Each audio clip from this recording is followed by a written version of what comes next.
ډاکټر عبدالله پښتو ژبې ته سپکاوی وکړ.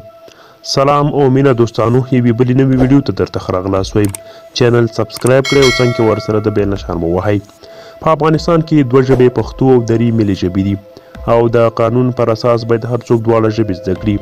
بیا په ځانګړې توګه هغه خلک چې په دولتي دنده ګمارل شوي دي او یا هم په داسې برخو کې کار کوي چې د خلکو سره لیدل او مخامخ کېدل ډیر وي.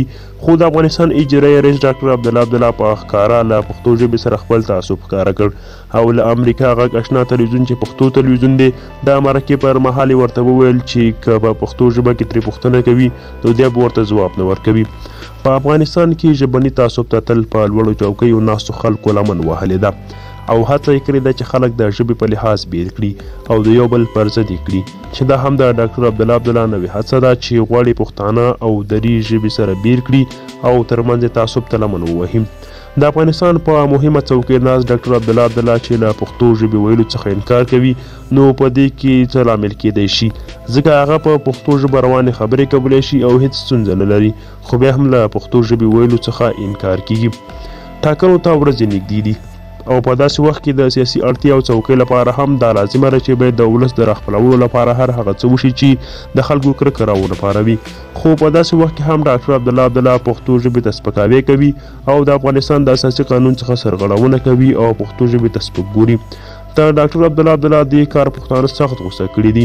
په ټولنیزو رسنیو کې یو شمېر فعالانو لیکلي چې ډاکټر عبدالله او د دوی نور هم ډلې کسان ټول عمر په دري غږیږي، لیکنې او پوسټونه په دري کوي او له پښتو ژبې سره خپل تعصب ښکاره کوي چې دوی ته هیڅ د منلو وړ نه ده.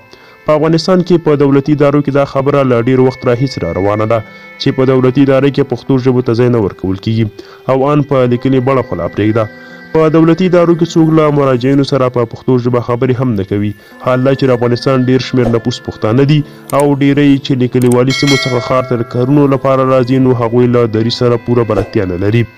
که ستاسو یاد چې د اجرایي ریاست له منځته راتګ سره سم ډاکټر عبدالله ویلي و چې د ادارې ته به هیڅوک په پښتو مکتوب نه رالیږي او ټول مکتوبونه به یوازې په دري ژبه راځي، چې له یو مهم دفتر څخه د پښتو پر وړاندې د تعصب لویه نمونه وه.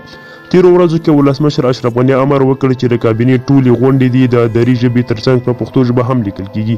همداراز په نور برخو کې هم د پښتو ژبې په اړه خبرې وکړي او ویل چې باید دواړو ژبو ته پوره پاملرنه وشي. اوس چې د سولې لویې جرګې خبرې روانې دي چې ډاکټر عبدالله په ګډون یو شمېر نور سیاستوال او ټاکنیز ټیمونه وایي چې دوی په دغه جرګه کې ګډون نه کوي، نو اوس د پښتو ژبې سره تعصب ته هم لمن وښوروله. د امریکا غږ اشنا تلویزیون خبریال شوکیب دوست وایي چې اجرایي رئیس ونه غوښتل چې مرکه په پښتو ژبه وکړي او حتی له ده څخه یې وغوښتل چې مرکه یوازې په دري ژبه چمتو کړي. نو څنګه کیدای شي چې یو کس چې په پښتو ملي ژبه خبرې نه کوي او یې هم نشي کولی د افغانستان د اجرایي رئیس په توګه وګمارل شي؟ دا به د افغانستان په تاریخ کې له افغانانو سره یوه لویه جفا وي.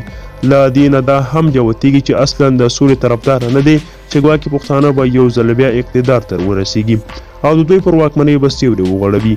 نو له همدې کبله دی هم نه غواړي چې له پښتنو سره سوله څه ان په پښتو ژبه هم خبرې وکړي، ځکه که دوی سوله وکړي نو ښایي د دوی سره حساب و کتاب وشي او د سیاست څخه به څنډې ته بوتلل شي. نو په یو ډول نه یو ډول د سولې په وړاندې خنډونه جوړوي.